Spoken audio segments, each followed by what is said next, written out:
కోసం రాష్ట్ర అధ్యక్షుడు వస్తున్నాడని చెప్పి మీటింగ్ ఏర్పాటు చేయడం జరిగింది. అన్ని జిల్లాలు ఉమ్మడి కామారెడ్డిలో ఉంది. పట్టభద్రులు అంటే చదువుకున్న వాళ్ళు డిగ్రీ పూర్తి చేసినాక ఓట్లు వేయాల్సింది ఉంటుంది. మనం ఎందుకన్నా అంటే మీ గల్లీలల్లా మన గల్లీలల్లా ఊళ్ళల్లో చదువుకున్న వాళ్ళు మన అక్క చెల్లెలు అన్నదమ్ములు కూడా ఉంటారు కదా. ఉంటే ఓటు ఎవరికి వేయాలా అనేటప్పుడు ఆలోచించేయడానికి కోసం ఈ సభను ఏర్పాటు చేయడం జరిగింది.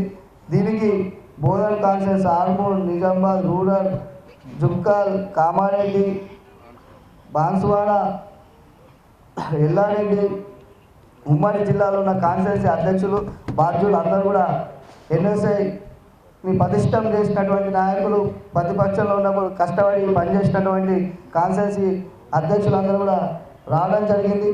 ఎందుకంటే 10 సంవత్సరాలు బీజేపీ కావచ్చు, అటు టీఆర్ఎస్ కావచ్చు, ఉద్యోగాల విషయాలు ముఖ్యంగా చూసుకుంటే కేజీ టు పీజీ ఉచిత విద్య కావచ్చు, మన లాంటి విద్యార్థులకు ఎడ్యుకేషన్ ఇస్తా అని చెప్పి ఇప్పటి వరకు ఇవ్వలేదు.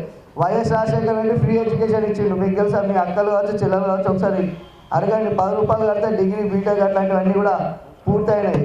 కావున ఇవన్నీ విషయాలు నేను లాస్ట్కి మాట్లాడతా, చర్చిస్తాను. కానీ ప్రస్తుతం కాన్స్టిట్యున్సీ బాధ్యులు అందరూ కూడా ఒక్కొక్క నిమిషం మీకు సంబంధించింది, మీరు మీ మండలాలు ఎట్లా పనిచేస్తారని చెప్పి మాట్లాడి తొందరగా ముగిస్తే కూడా వచ్చి అప్పటి నుంచి ఇక్కడ వెయిట్ చేస్తున్న విద్యార్థులు కూడా అక్కడ పోయి.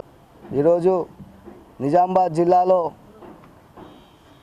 మెదక్, కామారెడ్డి, నిజామాబాద్, మెదక్, ఆదిలాబాద్ 4 జిల్లాలకు సంబంధించి పట్టభద్రుల ఎమ్మెల్సీ యొక్క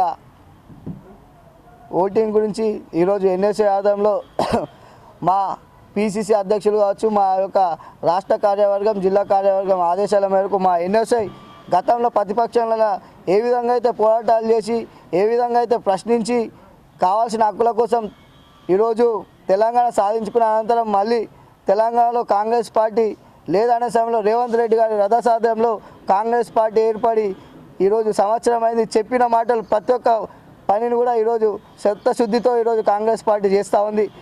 దాన్ని తట్టుకోలేక ఈరోజు బీజేపీ, టీఆర్ఎస్, ఇతర ప్రతిపక్ష నాయకులు భయపడి ఈరోజు ఎమ్మెల్సీ గ్రాడ్యుయేట్ ఎమ్మెల్సీ ఎలక్షన్స్ వచ్చింది. ఈరోజు బీఆర్ఎస్ ఒక అభ్యర్థిని కూడా ప్రకటించుకోలేకపోయినటువంటి పరిస్థితుల్లో ఈరోజు బీఆర్ఎస్ ప్రభుత్వం ఉంది. ఈరోజు బీజేపీకి కొమ్ము కాస్తూ ఒక బీజేపీకి అండర్ గ్రౌండ్లో పనిచేస్తూ ఉన్నారు. ఎందుకంటే కవిత చేసినటువంటి అక్రమాలు, లిక్కర్ స్కామ్లు కావచ్చు, దొంగ పనులు కావచ్చు బయటపడొద్దని చెప్పి ఈరోజు కేటీఆర్ వాళ్ళు చేసినటువంటి భూదందాలు, వాళ్ళు అక్రమంగా సంపాదించిన ఆస్తులు ఏదైతే సిబిసిఐడి ఎంక్వైరీ చేసి వాళ్ళని లాక్కుంటారని చెప్పి ఈరోజు మోడీ కాళ్ళు మొక్కి ఆ బానిసలా బతుకుతూ ఈరోజు కేసీఆర్ అసెంబ్లీకి రాని పక్షంలో ఈరోజు ఉంది. దీన్ని ప్రజలలోకి మేము తీసుకెళ్తాం. కాంగ్రెస్ పార్టీ చెప్పిన మాట నెరవేరుస్తుంది, చెప్పినట్టు చేస్తుంది. ఎందుకంటే వచ్చి సంవత్సరం అయినప్పటికీ కూడా 50,000 ఉద్యోగాలు ఈరోజు పూర్తి చేసినాం. ఘనత ఈరోజు కాంగ్రెస్ పార్టీకి ఉంది. 10 సంవత్సరాలు అటు బీజేపీ కావచ్చు, అటు టీఆర్ఎస్ కావచ్చు 2 కోట్ల ఉద్యోగాలు సంవత్సరానికి ఇస్తా అని చెప్పి ఒక్క ఉద్యోగం కూడా ఇప్పటికీ ఇవ్వలేని పరిస్థితులు ఏదంటే ఈరోజు సిగ్గుచేటు. అదేవిధంగా అసెంబ్లీలో 9 ఎమ్మెల్యేలను 8 మంది ఎంపీలను ఇచ్చినప్పటికీ కూడా బడ్జెట్ కూడా తీసుకురాని పరిస్థితుల్లో ఈరోజు బీజేపీ ప్రభుత్వం ఉంది. అంటే తెలంగాణకు మీరు ఏం ఒరగబెట్టాలనుకున్నారు? పసుపోటుతోనే ఈరోజు అరవింద్ డ్రామాతో గెలిచిండు.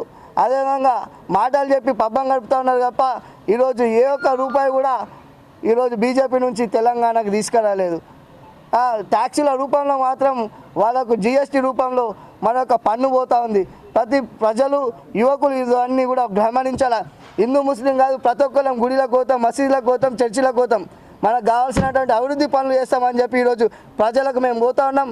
గతంలో ప్రతిపక్షంలో కూడా ఎమ్మెల్సీ జీవన్ రెడ్డిని గెలిపించుకున్నాం. ఈరోజు ఆల్ ఫోర్స్ నరేందర్ రెడ్డిని కూడా అత్యధిక మెజారిటీతో మా ఎన్ఎస్ఐ కూడా గెలిపించుకుంటామని చెప్పి ప్రతి మండలాల్లో, గ్రామాల్లో, గల్లీలలో కూడా తిరిగి ఈ యొక్క మా ఏదైతే ఆదేశాలు ఇస్తారో తూచ తప్పకుండా తీసుకొని పనిచేసి ఈరోజు పిసిసి మహేష్ కుమార్ కావచ్చు, మా పెద్దలు షబీర్ అలీ కావచ్చు, మా మరొక పెద్ద నాయకుడు సుదర్శన్ రెడ్డి కావచ్చు, వాళ్ళ యొక్క ఆదేశాల మేరకు మా జిల్లాలో మేమందరం కూడా కాళ్ళకు బబ్బం కట్టుకొని కూడా పోయి ఇంటింటికి పోయి వాళ్ళకి రిక్వెస్ట్ చేసి ఇంకా అభివృద్ధి పథకాలకు నడిపేయాలంటే మీ యొక్క ఓటు కూడా వేసి ఎమ్మెల్సీని గెలిపించండి, మేము కూడా పనిచేస్తాం, రేపు పొద్దున మా నాయకులకు అడుగుతామని చెప్పి ప్రతి ఒక్కరికి ఓట్లు వేయించే విధంగా ముందుకు పోతామని చెప్పి కూడా మా ఎన్ఎస్ఐ తరఫున ఉమ్మడి కామారెడ్డి, నిజామాబాద్ అన్ని కాన్స్టిట్యున్సీ నియోజకవర్గాలతో వాళ్ళ యొక్క ఉద్దేశాన్ని నేను తెలియజేస్తా ఉన్నాను.